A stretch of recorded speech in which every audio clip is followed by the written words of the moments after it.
ഭാരതത്തിന്റെ ആദ്യ രാഷ്ട്രപതിയും പ്രഗൽഭനായ അഭിഭാഷകനും കോൺഗ്രസ് നേതാവും സ്വതന്ത്ര സമര നേതാവുമായിരുന്ന ഡോക്ടർ രാജേന്ദ്ര പ്രസാദിന് ഇന്ത്യൻ സ്വാതന്ത്ര്യ സമര ചരിത്രത്തിൽ നിർണായക സ്ഥാനമാണുള്ളത്. ഇന്ത്യൻ ഭരണഘടനയ്ക്ക് രൂപം നൽകിയ കോൺസ്റ്റിറ്റ്യൂവന്റ് അസംബ്ലിയുടെ പ്രസിഡന്റായി 1948 മുതൽ 1950 വരെ രാജേന്ദ്ര പ്രസാദ് സേവനമനുഷ്ഠിച്ചിട്ടുണ്ട്. സ്വതന്ത്ര ഇന്ത്യയിലെ ആദ്യ സർക്കാരിൽ ക്യാബിനറ്റ് മന്ത്രിയായിരുന്നു അദ്ദേഹം. 2 തവണ രാഷ്ട്രപതി സ്ഥാനത്തേക്ക് തെരഞ്ഞെടുക്കപ്പെട്ട അദ്ദേഹം 1950 ജനുവരി 26 മുതൽ 1962 മെയ് 13 വരെ ആ സ്ഥാനം അലങ്കരിച്ചു. ഇന്ത്യൻ ജനതയ്ക്ക് സ്വാതന്ത്ര്യം നേടിത്തരുന്നതിൽ നിർണായക സ്ഥാനം വഹിച്ച രാജേന്ദ്ര പ്രസാദിനോടുള്ള ആദര സൂചകമായാണ് പ്രഗൽഭനായ അഭിഭാഷകനായിരുന്ന അദ്ദേഹത്തിന്റെ ജന്മദിനം ദേശീയ അഭിഭാഷക ദിനമായി ആചരിക്കുന്നത്. ബീഹാർ ഗാന്ധി എന്ന അപരനാമത്തിൽ അറിയപ്പെടുന്നു. 1962 അദ്ദേഹത്തിന് ഭാരതരത്ന പുരസ്കാരം ലഭിച്ചു. ഭരണഘടനാ നിർമ്മാണ സഭയുടെ അധ്യക്ഷനായും അദ്ദേഹം സ്ഥാനമനുഷ്ഠിച്ചിട്ടുണ്ട്. ബീഹാറിലെ സീവാൻ ജില്ലയിലെ സെരാദൈ എന്ന സ്ഥലത്ത് 1884 ഡിസംബർ 3 രാജേന്ദ്ര പ്രസാദ് ജനിച്ചത്. പിതാവ് മഹാദേവ് സഹായ്, മാതാവ് കമലേശ്വരി ദേവി.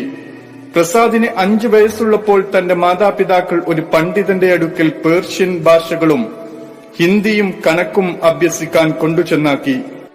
ഗ്രാമീണ പഠനത്തിനുശേഷം ചാപ്ര സർക്കാർ സ്കൂളിലായിരുന്നു പ്രാഥമിക വിദ്യാഭ്യാസം. 1896 തന്റെ 12ാം വയസ്സിൽ രാജവൻഷി ദേവിയെ അദ്ദേഹം വിവാഹം ചെയ്തു. ഉന്നത പഠനത്തിനായി പിന്നീട് ജ്യേഷ്ഠന്റെയൊപ്പം പട്നയിലേക്ക് പോയി. അവിടെ നിന്നും 2 വർഷത്തെ വിദ്യാഭ്യാസത്തിനുശേഷം കൽക്കട്ട സർവകലാശാലയിൽ സ്കോളർഷിപ്പോടെ പ്രവേശനം ലഭിച്ചു. 1902 കൽക്കട്ട പ്രസിഡൻസി കോളേജിൽ സയൻസ് മുഖ്യ വിഷയമായി എടുത്ത് പഠനം തുടങ്ങി. ഉപരിപഠനത്തിനായി പ്രസാദ് കലയാണ് തിരഞ്ഞെടുത്തത്. പിന്നീട് അദ്ദേഹം സാമ്പത്തിക ശാസ്ത്രത്തിൽ ശ്രദ്ധിക്കുകയും കൽക്കട്ട യൂണിവേഴ്സിറ്റിയിൽ നിന്നും 1907 ബിരുദാനന്തര ബിരുദം നേടുകയും ചെയ്തു. ബിരുദാനന്തര ബിരുദം പൂർത്തിയാക്കിയ ശേഷം പ്രസാദ് ബീഹാറിലെ LS കോളേജിൽ അസിസ്റ്റന്റ് പ്രൊഫസറായി ഔദ്യോഗിക ജീവിതം ആരംഭിച്ചു. ഏറെ താമസിയാതെ അദ്ദേഹം കോളേജിലെ പ്രിൻസിപ്പൽ ആയി. എങ്കിലും നിയമപഠനം ആരംഭിക്കുന്നതിനു വേണ്ടി ഉദ്യോഗം രാജിവെക്കുകയായിരുന്നു.